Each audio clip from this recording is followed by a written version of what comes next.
कार्तिक मास महात्म चौथा अध्याय। नारद जी बोले, ऐसा कहकर विष्णु भगवान मछली रूप धारण कर कश्यप की अंजलि में प्राप्त हुए।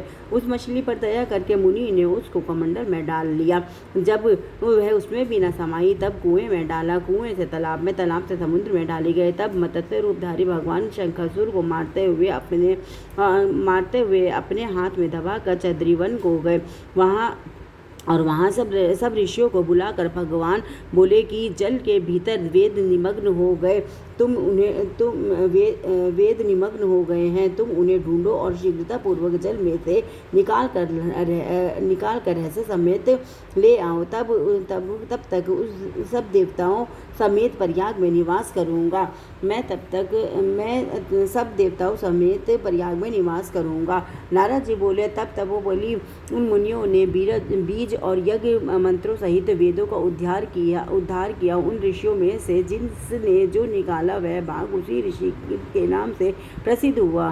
पीछे सब मुनि मिलकर प्रयागराज को गए और प्राप्त हुए वेद ब्रह्मा सहित विष्णु भगवान को अर्पण किए।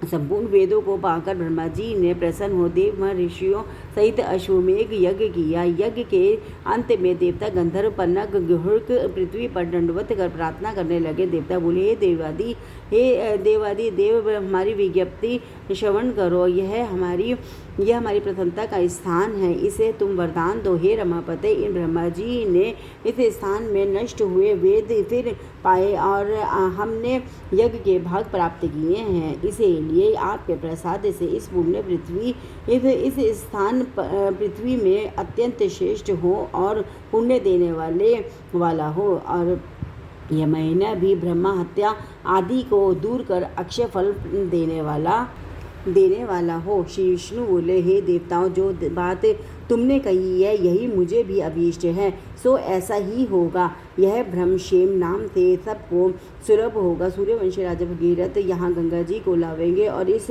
जगह पर सूर्य की पुत्री यमुना जी का संगम होगा। जो पुरुष अपने पितृश्वरों को यहाँ श्राद्ध करेंगे उसके पितृगण मेरे स्वरूप को धारण करेंगे। मकर संक्रांति माघ मास में प्रातः काल स्नान करने से उनके दर्शन मात्र से ही संपूर्ण पाप ऐसे नष्ट हो जाते हैं जैसे सूर्य से अंधेरे का नाश हो जाता है, और उनको मैं सालोक्य, समीपे और सारूप्य इन तीनों प्रकार की मुक्ति क्रम से देता हूँ।